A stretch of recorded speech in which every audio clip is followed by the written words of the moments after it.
Hi, this is David with entry number 209. Still gonna mess that up for a bit, I think. Coming at you today on Sunday, the 30th of March. So yeah, had a good day. Kept it, again, pretty low-key. I did my grocery shopping. Couple bouts of grocery shopping. And yeah, things were good. Again, some things coincided so that I needed to buy a few of those, those items that you buy like once a month for some reason, so I guess it's on like an every other week schedule once it comes down to it. So spent a little more than I'd like, but then again, the next couple, maybe few weeks, I'll only have to spend, $15 a week, so it's not bad. But yeah, I wanted to talk about a film I watched earlier today called The Secret Life of Walter Mitty.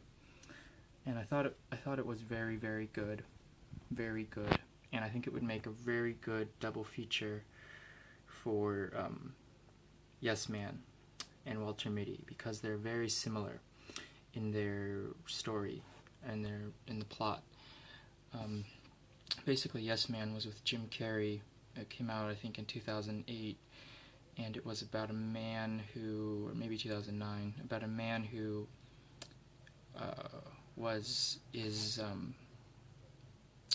kind of like hypnotized to always say yes to things, and before that he always would say no. And you just kind of see the movies about his kind of transformation from a kind of like a separated kind of hermit into someone who lives a full life and finds a mate and all that kind of stuff. So that movie's very good. And in Yes Man, it's about Ben Stiller, not in Secret Life of Walter Mitty, it's about a man named Walter Mitty, played by Ben Stiller.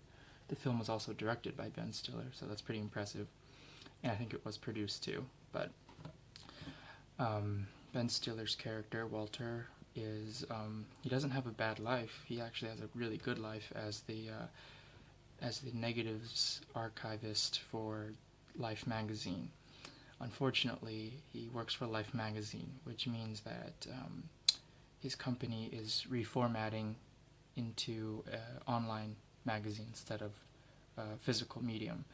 So he's also middle-aged, around 42, I think, or 41 in the movie, and he realizes that he kind of wants more from his life.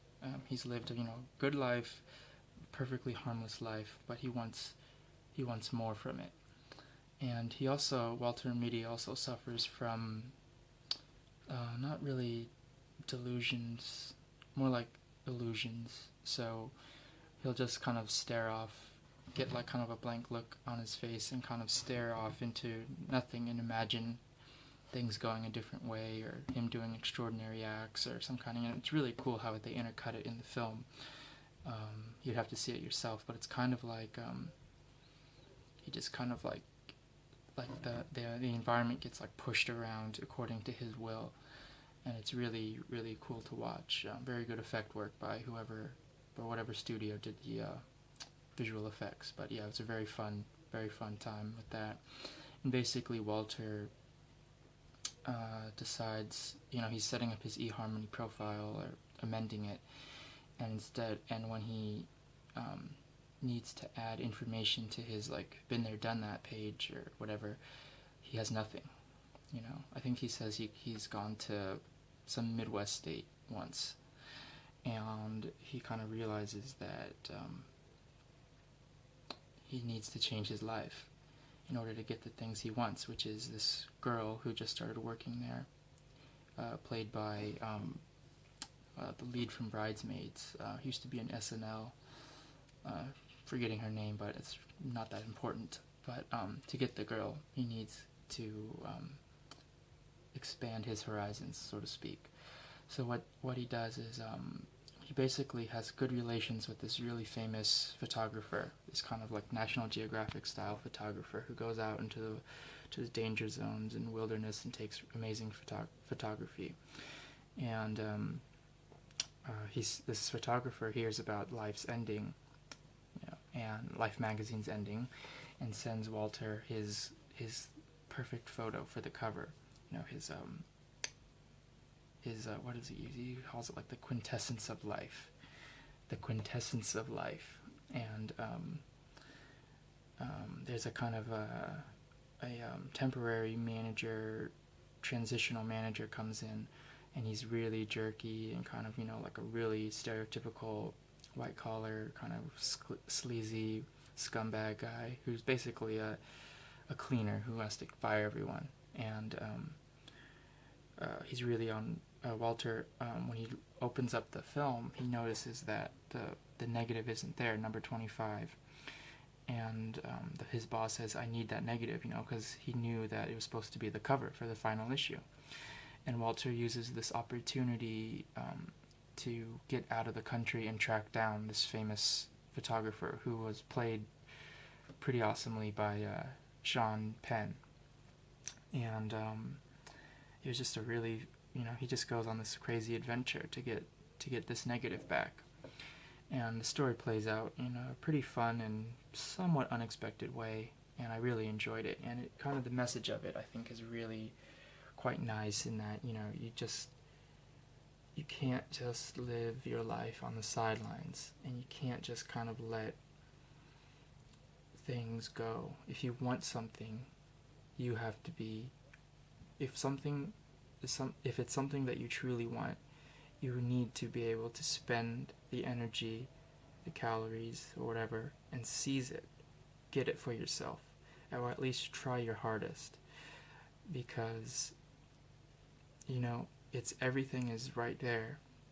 I've been talking with the Mormons, and we talk a lot about faith and stuff, but one thing that kind of is focused on is for the Mormon religion, I think any religion, is that God puts everything at your fingertips. He lays everything out for you.